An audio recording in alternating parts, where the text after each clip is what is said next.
ধোনি যদি 9 নম্বরে ব্যাটিং করে সুতরাং বুঝতেই পারতেছেন তাকে দিয়ে আর হচ্ছে না। ধোনি কি সিএসকে এর জন্য খেলে নাকি সিএসকে ধোনির জন্য খেলে? এটা হচ্ছে আপনাদের কাছে আমার প্রশ্ন, কমেন্টস করে জানাবেন। এখন CSK ground is a myth, it's no more. কারণটা কি? ব্যাঙ্গালোর সিএসকে সাথে যেভাবে খেলা দেখাইছে, যেভাবে 190 এর উপর রান করছে, যেভাবে তাদেরকে 50 রানের ব্যবধানে হারাইছে, মানে সিএসকে কথা বলতেছি, সুতরাং বুঝতেই পারতেছেন সিএসকে ব্যাটিং কিন্তু একদম এক্সপোজ হয়ে গেছে, বোলিং কিন্তু একদম এক্সপোজ হয়ে গেছে। এখানে সিএসকে ব্যাটিং অর্ডার যদি আপনারা খেয়াল করে থাকেন, আপনারা শুধুমাত্র দুইজন ব্যাটসম্যান দেখতে পাবেন, এক হচ্ছে ঋতুরাজ গায়কোয়াড, এক হচ্ছে রচন রবীন্দ্র। আদারওয়াইজ বাকিগুলা কোনো ব্যাটসম্যানই না। রাহুল ত্রিপাঠী 1 নম্বরে এবং দীপক হুডা 4 নম্বরে, নট কাউন্টেবল। তারা শুধুমাত্র দলের নাম হিসেবে প্লেয়ার, কিন্তু কাজে কোনো আসবে না। স্যাম কারান অলরাউন্ডার, না করতেছে ডেতে বোলিং, না করতেছে ব্যাটিং। সে লাস্ট ওভারে দিচ্ছে সম্ভবত 3টা 6, টিম ডেভিডটাকে 3টা 6 মারছে। স্যাম কারানের কথা বলতেছি, ব্যাটিং এসে কি করছে? আপনি অলরাউন্ডার দিয়ে দল ভরে ফেলছেন। আপনার যদি সিএসকে দলটা খেয়াল করে থাকেন, 1 থেকে 11 পর্যন্ত শুধুমাত্র 2 জন বোলিং করতে পারে না, এক হচ্ছে ঋতুরাজ গায়কোয়াড আর এক হচ্ছেন এমএস ধোনি। আদারওয়াইজ বাকি 9 জন ক্যাপেবল হচ্ছে বোলিং করার। তারা কি চলে চলে বলার, তাদেরকে দিয়ে ম্যাচ জেতানো সম্ভব না। আপনি দেখেন গতকালের ম্যাচটাতে আরসিবি কোন ধরনের ব্যাটিং করেছে। আমি বলবো আরসিবি বোলিংয়ে এবং ফিল্ডিংয়ে, ব্যাটিংয়ে, সব ডিপার্টমেন্টে তারা চেন্নাই থেকে ভালো করেছে। আরসিবির মাঝখানে কিন্তু নতুন ধরনের একটা ফেজ চলে আসছে। এই ফেজের মূল কারণ হচ্ছে ক্যাপ্টেন রজত পাতিদার। রজত পাতিদারের কারণটা কি? তিনি কিন্তু একদম লো লেভেল থেকে হাই লেভেলে চলে আসছেন। লো লেভেল মানে কি? তিনি কিন্তু একদম as a player, normal player, দলে আছেন দলে নাই এরকম অবস্থান থেকে আজকে দলের ক্যাপ্টেন। এখন সবার মাঝখানে কিন্তু এই বিশ্বাসটা জাগ্রত হয়েছে যে আমরাও যদি ভালো খেলি ইন ফিউচার হয়তোবা আমরাও কিন্তু ওই জায়গায় যেতে পারবো। দেখেন সবার মাঝখানে কিন্তু একটা আত্মবিশ্বাস চলে আসছে। একটা সময় যখন কোহলি ছিল, গেইল ছিল, এভি ডিভিলিয়ার্স ছিল, ফাফ ডু প্লেসিস ছিল, এর আগে যত বড় নাম ছিল, রাহুল দ্রাবিড় ছিল কিংবা অনিল কুম্বলে ছিল, তাদের জামানায় কিন্তু এই ফেজটা মনে হয় প্লেয়াররা পায় নাই। আপনারা দেখেন 2008 সালের পর 2025 সালে এসে আরসিবি সিএসকে এর মাটিতে হারাইছে।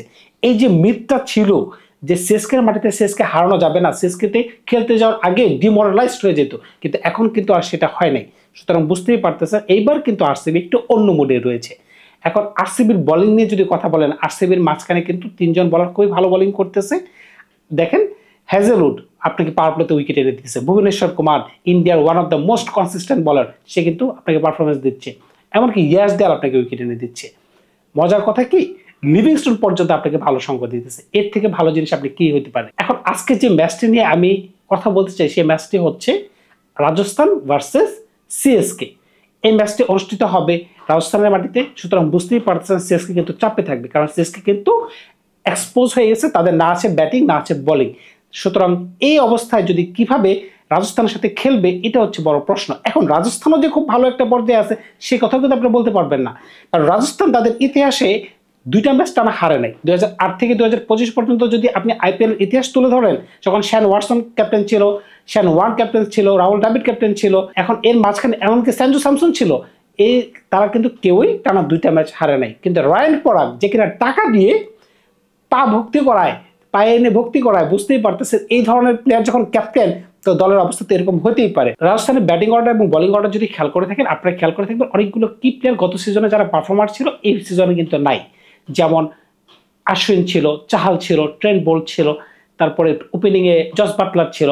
এই সকল কি প্লেয়ারদেরকে ছেড়ে দেওয়ার পরে দলের অবস্থা কিন্তু এখন বেহাল অবস্থা। এখন দেখেন জফরা আর্চার 2 ম্যাচে তাকে তুলোধুনো করা ফেলা হয়েছে।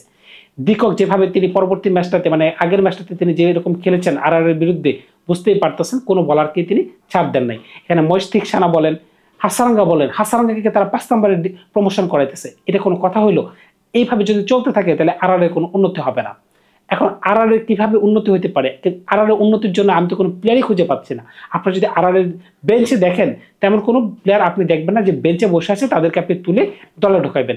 চেন্নাইতে তাও সুযোগ রয়েছে, একটা কি ডেভিড কর্নারের মতো প্লেয়ার রয়েছে যে কিনা তাকে ওপেনিংয়ে দিতে পারে এবং স্যাম কারানকে বসায় দিতে পারে। এটা তাদের জন্য একটা বিরাট প্লাস পয়েন্ট হবে। ইন্টারন্যাশনাল প্লেয়ার, এর ছাড়া আমি কোনো বিকল্প দেখতেছি না। যখন সিএসকেতে দেশপান্ডে ছিল, দেশপান্ডে কিন্তু পাওয়ার প্লেতে বোলিং করতো। আর দেখেন রাজস্থানে কি হচ্ছে, রাজস্থানে তাকে আনা হচ্ছে 10 থেকে 12 ওভারের মাঝখানে। তো বুঝতেই পারতেছেন সে কিন্তু আন্ডার প্রেসারে থাকতেছে। এখন সিএসকেও কিন্তু প্রেসারে পড়ে গেছে। সিএসকে কিভাবে প্রেসারে পড়ে গেল? ধোনি যেখানে 9 নম্বরে ব্যাটিং করতেছে, সুতরাং বুঝতেই পারতেছেন he is not capable for playing any more.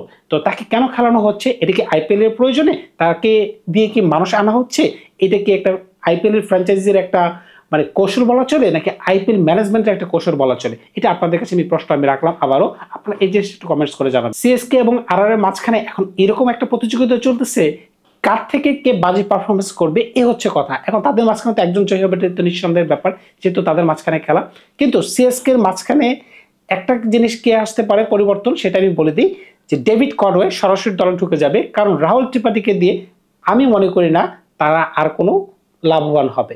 এই অবস্থায় ডেভিড কনওয়ে যদি ওপেনিং করে, তাহলে কিন্তু স্যাম কারনকে যদি আপনি বসায় দেন, কারণ আপনাদের কাছে এনাফ বোলিং সোর্স রয়েছে। আপনি দেখেন গতকালকে কোন ধরনের ভুল করছে, যখন ফিল শট আর বিরাট কোহলি ব্যাটিং করতেছে পাওয়ার প্লেতে, আপনি দ্বিতীয় ওভারে নিয়ে আসলেন কাকে?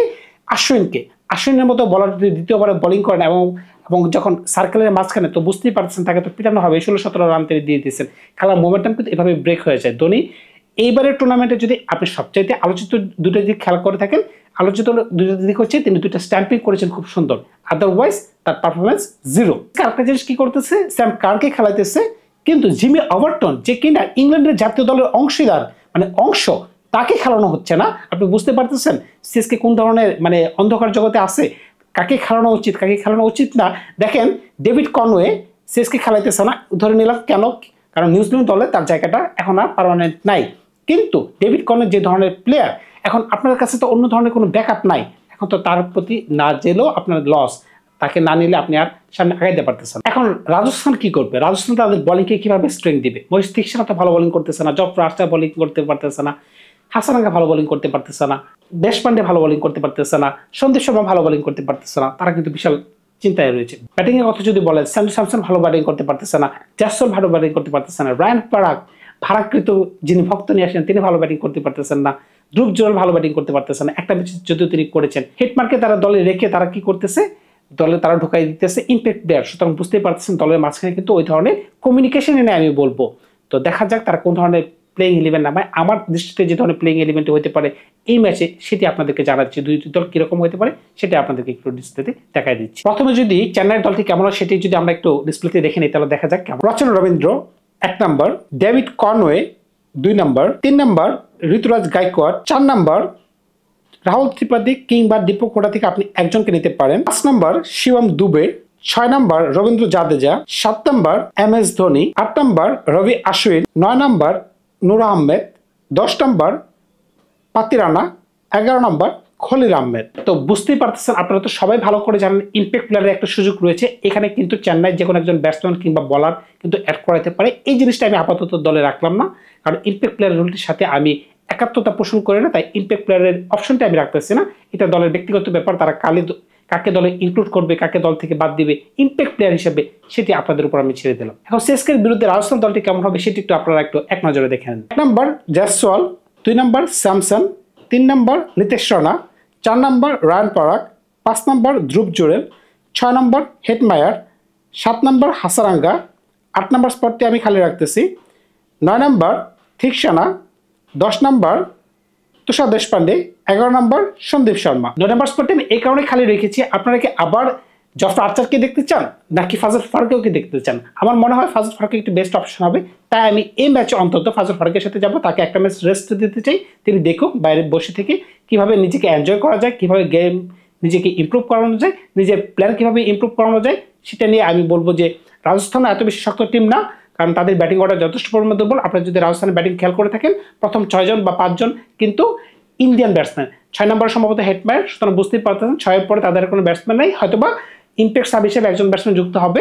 তো আমি আগেই বলেছিলাম ইম্প্যাক্ট প্লেয়ার নিয়ে আমি কম বলি। এসকে ভার্সেস রাজস্থানের ম্যাচটিতে আমি রাজস্থানকে এগিয়ে রাখবো, কারণ হচ্ছে তাদের মাঝখানে অন্তত ব্যাটিং রয়েছে, বোলিং তো রয়েছে, কিন্তু তারা পারফরমেন্স দিতে পারতেছে না। কিন্তু চেন্নাইয়ের কাছে সেটিও নাই। এখন চেন্নাই কিভাবে নিজেকে ওভারকাম করতে পারে এবং রাজস্থানের মাটিতে রাজস্থানকে হারাইতে পারে, যদি পারে সেটি দেখার বিষয়, যদি পারে সেটি আপনাদের কাছে জানাবো। ধন্যবাদ সবাইকে, ভালো থাকবেন আপনারা। সিএসকে এবং রাজস্থানের খেলাটা একটা দুর্দান্ত খেলা হবে, কারণ দুজনেই কিন্তু তারা জয় হতে চাইবে। হতে পারে সিএসকের এটি দ্বিতীয় জয়, এমনকি রাজস্থানের এটি প্রথম জয়, না হলে কিন্তু রাজস্থান টানা 3 ম্যাচে 3টি হেরে যাবে। সুতরাং বুঝতেই পারতেছেন রাজস্থানের কিন্তু ডু অর ডাই ম্যাচ। ধন্যবাদ সবাইকে, ভালো থাকবেন আপনারা।